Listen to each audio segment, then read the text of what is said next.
There are founders that think every single day things that they never say out loud. And here we are, Leah and Paul Boomer and Dennis, to try to help that, right?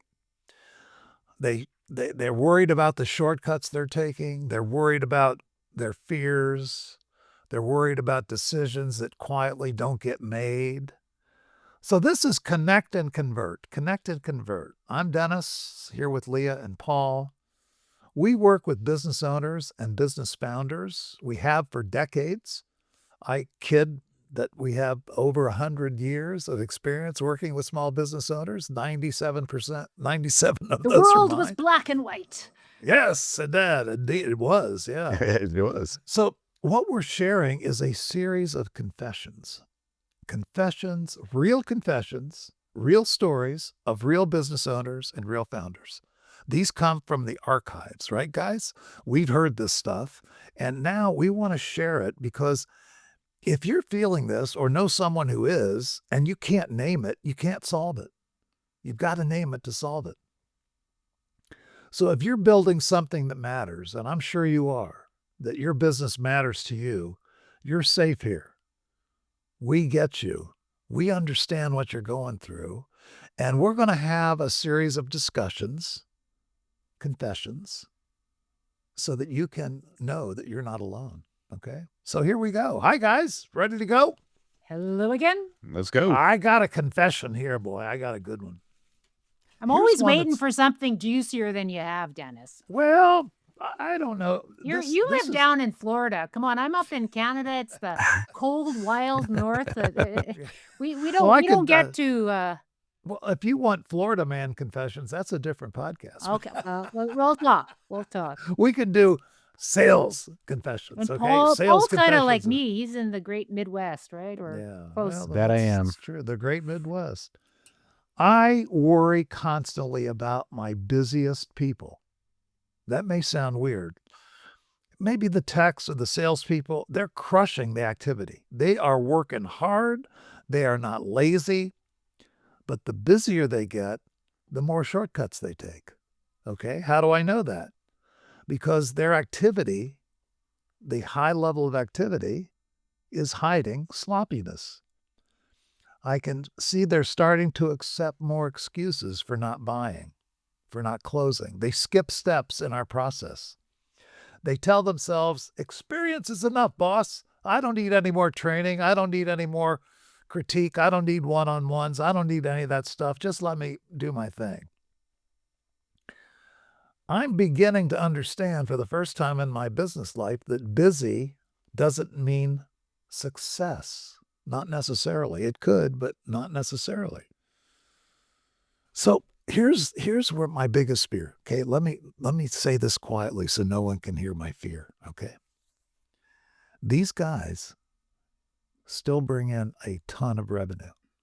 Okay, they could be doing better, but they're still bringing in a ton of revenue. So I'll be honest, my confession, I am afraid to coach them. I don't want to coach them. I don't want to criticize them because the minute I start interfering, they're going to say, screw you, I'm out of here, I'm done. But they're leaving money on the table, guys. And yet I'm afraid they'll quit if I criticize them. And I can't afford to have these guys walk out. What do you think? I don't What a think you own confession. your business. I think they do. Oh, Well, that's I'm an being clear. interesting You point. don't. You. As soon as you start letting somebody dictate to you how things are going, Yeah. and you are that afraid they're going away, Yeah. you are not running your business anymore. You don't own it. They do. And you know what? If I can figure that out, they have long ago figured that out. So all right, let's talk about that. Paul, any input on that? I love what you just said in regards to you don't have a business, because what they are doing is they're giving them permission by not being a part of it, by not Explain that. setting in. Tell us more. It goes into the idea that, they might be hitting their activity goals. They might be hitting, they might be showing motion and such, but what steps start getting skipped? And as those start getting skipped, more and more follow-up gets assumed instead Yeah. of earned. So it looks like momentum, but it sounds like confidence, but it's actually drift. It's drift away from the purpose of the business. Okay, say it again. It looks like momentum. It looks like momentum. It looks You're like you're seeing busy. You're momentum. busy. You're busy, you're doing things, and it sounds like confidence, Yeah, it does. It feels but confident, doesn't it? it Yeah. feels it feels great sometimes. But you're drifting away from the core of the business, from the purpose of the business, from what it is that the business is really doing. Because Okay. But I they're see, telling yeah. themselves, I don't want to micromanage, or they've Yeah, earned my trust, or they've, exactly. yeah. And this starts much earlier for business owners who have tuned in and you've only just started to scale your business. You don't have those people that have the experience that you're Yeah. that are reflecting this and running the show for you. This starts early on by you being afraid of coaching, being afraid of saying, "No, this is how we're doing it." Being Is it afraid of owning it. is it Afraid, huh? also afraid of to disrupt productivity? Well, okay, let me go back to the confession. Let me tell you my intent in sharing that one. Yes, I am afraid of disrupting my revenue stream. Okay, I could go in there and say, "Boomer, you're skipping 3 steps in our agreed upon sales process. I want you to start immediately putting those 3 steps back into your process, okay? And it's for your own good and for the good of the company, okay?" And that guy says, Well, he's gonna "Yeah, say one of 2 things, "Okie dokie, this guy means business," or "I yeah, am out of here." yeah, I'm not gonna work here anymore." Or they're gonna say okie dokie and not give a crap. Yeah, and just to get you out of their face, right? Mhm. Yeah, okay. So, I'm still stuck. My confession is real, it's happening, and I fear losing my revenue stream by taking action, by corrective action. They're not gonna put up with it. They're gonna they you're right, they have me held hostage. I am hostage. Uh, Having someone work for you, owning a business and having staff is a lot like being married. If you're not gonna talk, if you're not gonna have a conversation, if you can't have an honest conversation about what's needed, what's required, what's wanted, because if they're skipping these things, and I'm gonna assume that previously they were doing and following the oh, sales yeah, process, okay, initially they so were, now yeah, they've yeah. stopped. So why is it? What's going on? Well, they're And this getting is when you lazy, you know? but you're making an assumption. Maybe their Yeah. spouse is sick. Maybe they are really toying with the idea of Ah, retiring. Maybe they need ah. maybe they need an assistant. Maybe you know what? Being at the office at 7:30 is just no longer cutting it. We don't know until we talk to people, so that's the first step. If they're getting close to retiring, I would rather know that and be able to say, "Okay, you know what? I appreciate everything you're doing. Which accounts do you wanna continue looking after? What is it that you want to be doing and not doing this to It's them?" But if like they it are the looking at you as being their cash cow, "Well, I'm gonna keep getting this Well, check, and I'm not yeah. really working at the business." Do you really want them?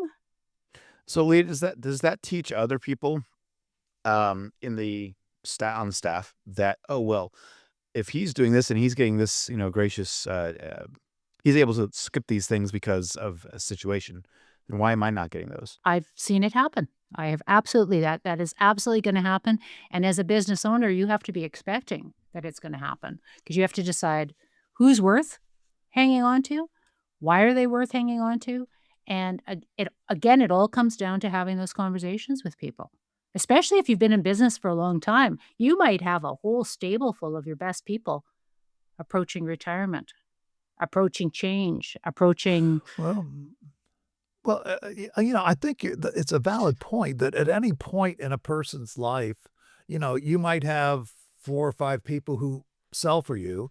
They're all going through something in their life, right? Maybe some are close to retirement. Maybe some are having problems at home. There's always something. Am I now supposed to be a psychiatrist? Am I supposed to, as the business owner, now turn into a counselor, because what you're saying is applies to everyone. We all have something going on in our lives that's not related to the business. If I own a business, I want to know. I do not want to be surprised by the fact that my best salesperson is leaving his wife and didn't tell me and is struggling to keep, Yeah, but struggling that's to just, personal. That's but it's personal. affecting, it's affecting his, if it's affecting what he's doing for me, I need to know that. I need him to be able to tell me if he wants to. You can't enforce that.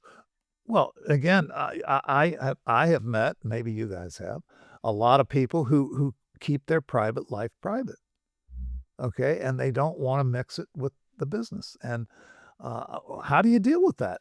Leo, first of all, let me say that what you're saying, I endorse that. The more that I know about my team, the better.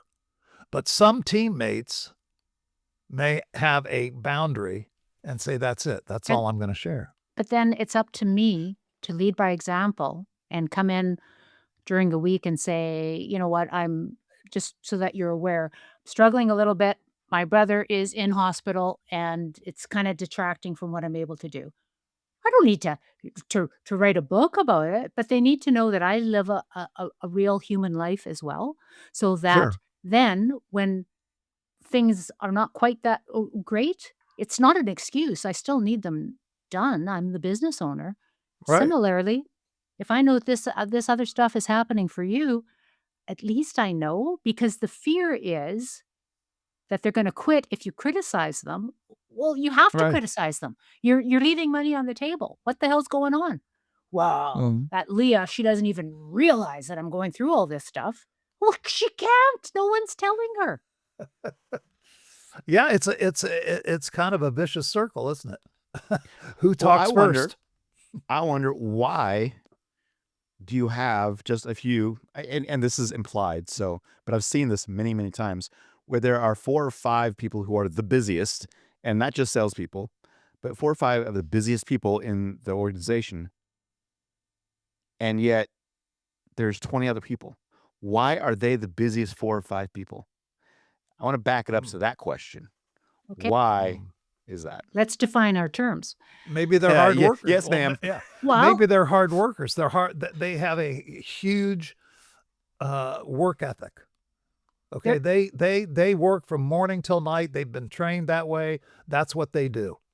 there was a Mm. client of Leah, mine, and they had a stellar sales manager. She was 10 out of 10, and you just had to ask her. She would tell you how good she was. But she really was. She really was.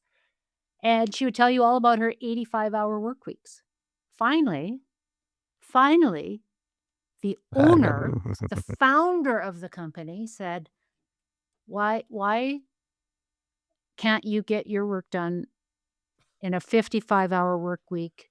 Really? Like Well, maybe you're not that good at what you're doing if it's taking you 85." oh, She was that wearing it hurt. like That hurt. she was wearing it like a badge. And boy, did that take the wind out of the sails, What? and it validated the other people who were not running around like chickens with their heads chopped off and coming in on Sundays and doing all the things. So That's interesting. that's We've why we all have to had define what's busy. Yeah, we've all had those people. I'm thinking of a guy right now who I worked with. He was one of my department managers, department heads. This dude worked harder than any human being that I've ever known in my life. Okay. So his hard work was because he loved what he did and he was extremely good at it. He won a lot of awards doing his work. And so what do you say to that guy? Don't work so hard? That doesn't compute with me. Can I help you with the process? Maybe you have to help them by hiring an assistant or giving them more time with an assistant. No, I tried Maybe that. He said, screw that. I don't need an assistant. I know what I'm doing. I'm going to do it. And I work this hard because I love it. I love what I do. okay. so Is he doing what everything you need him to do? Yeah, he was. Good. Absolutely. Let him go. I did. Paul has a thought. Paul's, I hear the I wheels hear, I turning. see all the way. Yeah, all the way across you the. see the smoke coming out of my head. There are so many different ways to look at this, though. Yeah, there are. Because as Leah said, what is the definition of busy? And there are some people who are just busy because that's all they know, because that's what Exactly. they've learned in their life. That's not necessarily the right thing or the wrong thing, but there's something there that's deeper. What would happen if that person realized how many other powers that they actually have that they're not yet utilizing? Because Okay. they're so, quote unquote, busy, because they're so focused on this one area. And I hate the word busy. That's interesting. I So hate do I. when people tell me So they're too busy. wait, we're back to an important point here. Define your terms. I like where you guys are going with this. Uh, there's a guy, Stephen Covey. You've all heard of Oh, Stephen yeah. Covey. I used him a lot when I was running radio stations because I had a lot of busy people who were doing things that were merely urgent but not important. I don't know if you remember the four boxes that Covey had. The Um, Eisenhower yeah, square. yeah, yeah. Matrix. So what I would do, so to your point of defining busy, I would ask them the question, all right, let's look at what you're doing. Is it busy work?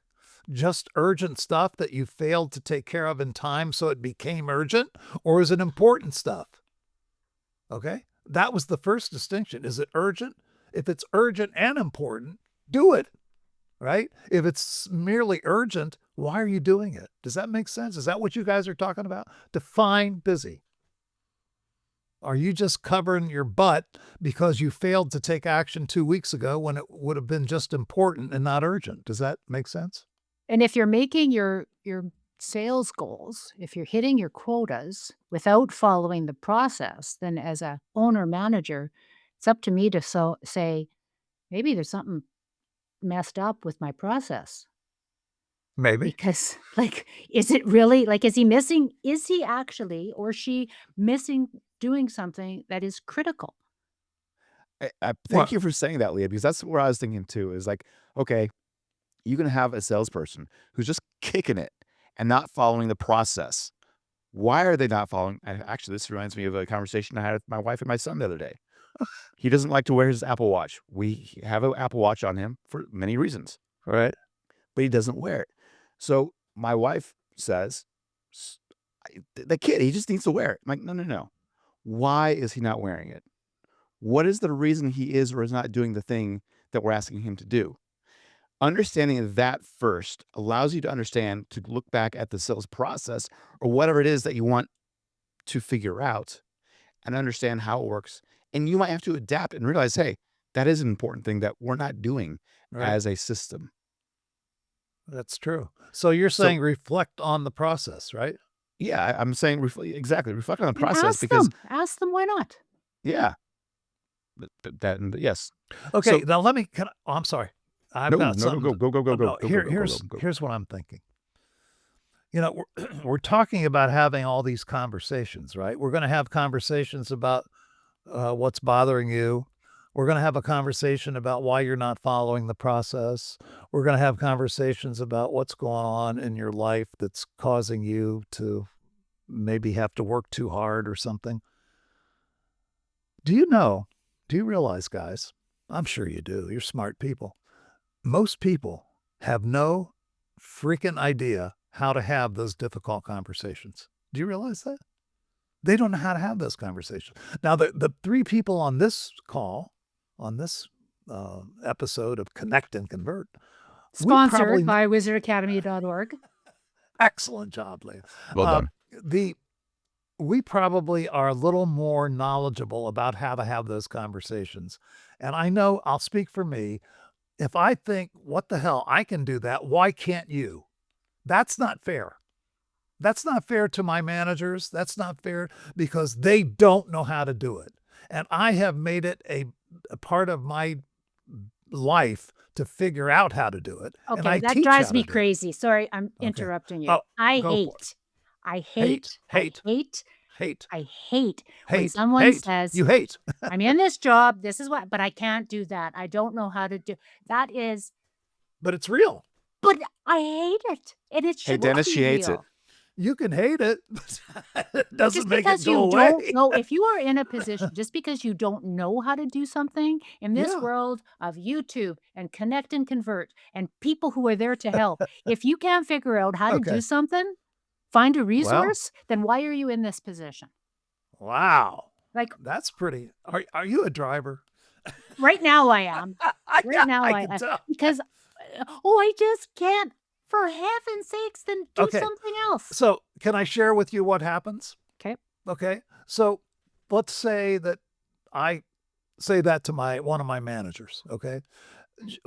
Put your big boy pants on and go have that conversation, okay? Well, boss, I'm uncomfortable. I don't know. I know. Just do it anyway, okay? You know what happens, Leah? 9 times out of 10, they screw it up to the point of completely botching an already bad situation and possibly bringing legal action onto me and my company because they said something or did something that was illegal. Okay. I mean, I've had this happen, guys. And they take a situation that was already bad and they make it worse because they don't know how to, they botch the conversation. But that's what happens when you don't do those things I said. Ask for help, figure But out they how don't, to do it. they're not as smart as you, Leah. They don't know where to ask for help. Do you see? And why They are don't. they and I don't want them in that position. Wow. I'm king of the world. If I'm king of the world, then I don't want them doing that. So that you I so oh, on that note, you can go to connectandconvertpodcast.com, and in the show notes, you can download a little nice cool thing called the Founders Owners Sales Trust Playbook. yep, sales trust tribe playbook. And tell us what is in there precisely there, Dennis. Precisely, yes. We understand that most founders and owners did not come through sales. They came through some skill, some technical ability that they use to create their business. And sales confuses them, confounds them, and they don't know what to do. Pick up this playbook.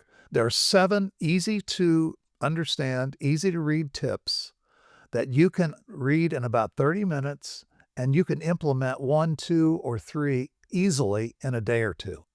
And that will at least give you some traction, some idea of what the owner, founder should be looking at in regards to sales. Okay? And it goes into also what we're talking about right now and what Leah just mentioned. Maybe that person shouldn't be in that position. That's true. Maybe It's that possible. yes. But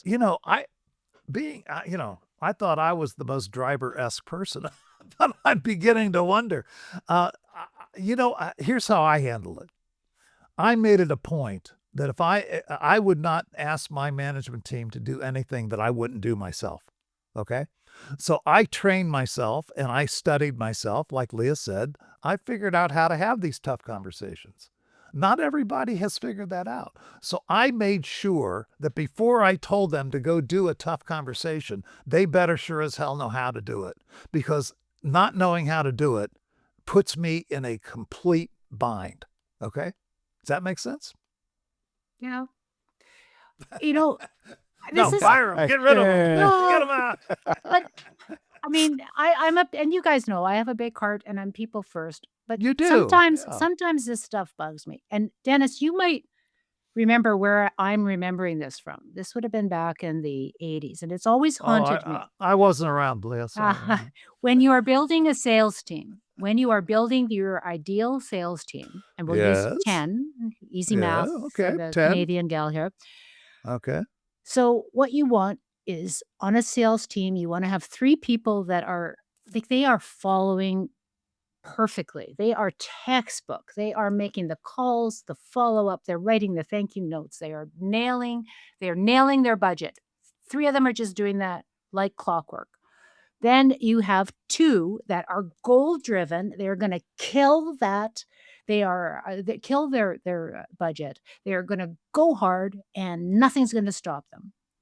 Then you're going to have 2 outliers that drive you crazy. They will or won't make budget. You don't know, but they are going to do it in weird ways and you just leave them alone because one of them is going to go and they're going to make enough that it doesn't matter which one of them makes budget and which one of them doesn't. It's going to help your overall team goals. But then you have these other three.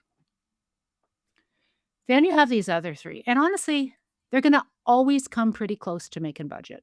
They're going to do everything. They're going to come pretty close. And you're okay with that because, frankly, it saves the company bonuses.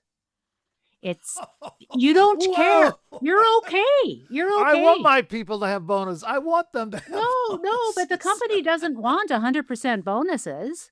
I did. You want about 30% of your team. No, I wanted 100% to get bonuses. You know what?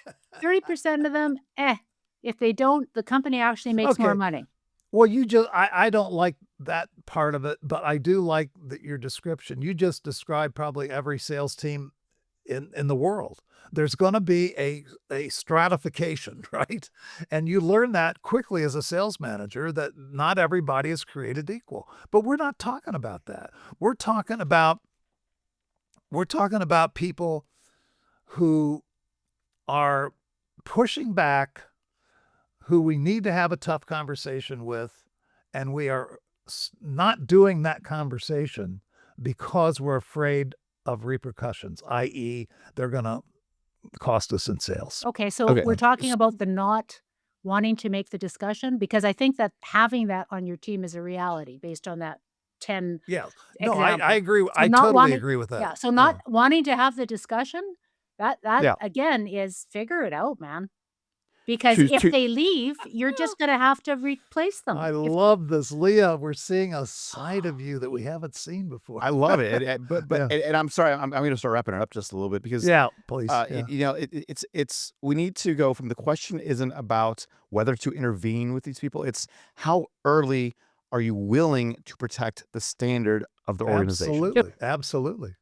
And that's a great question. But once again, who has the responsibility of helping that manager, that person, whether it's you or someone who works for you, who has the responsibility of making sure they can have that discussion properly? Is it them or you?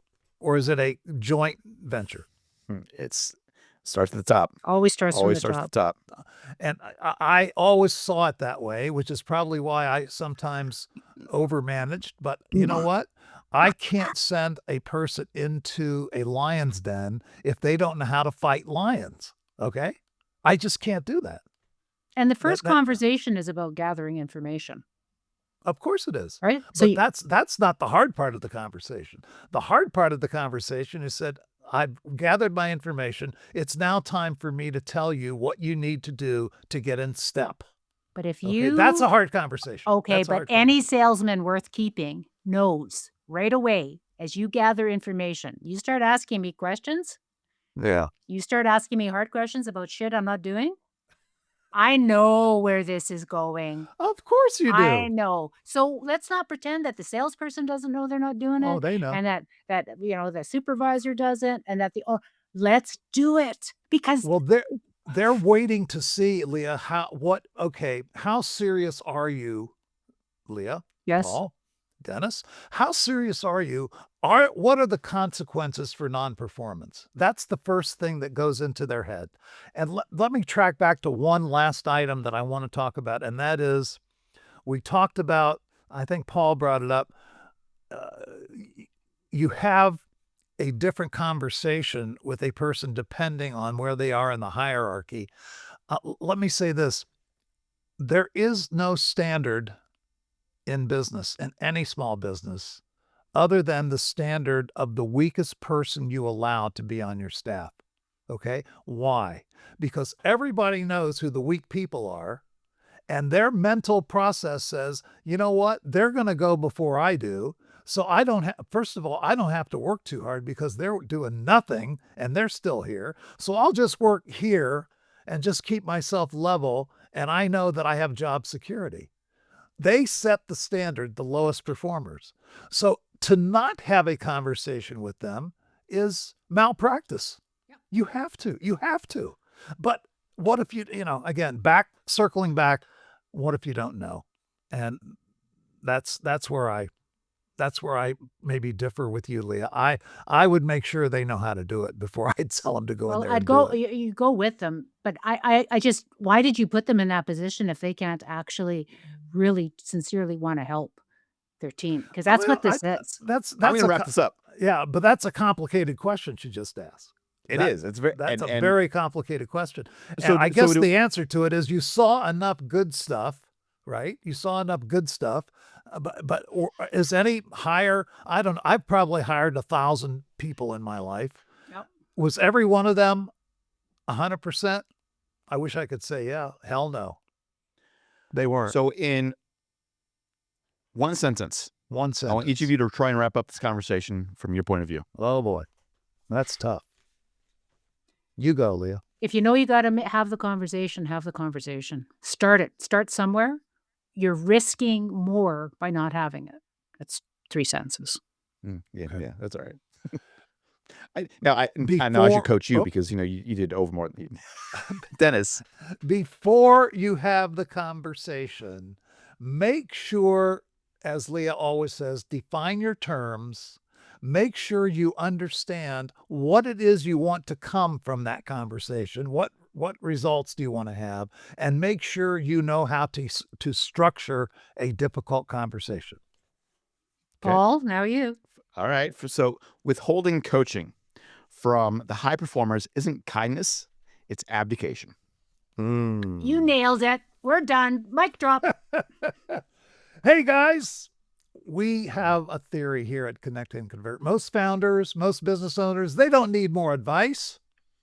They just need a place for honesty. And that's what we do. This is your place for honesty. Connect and convert.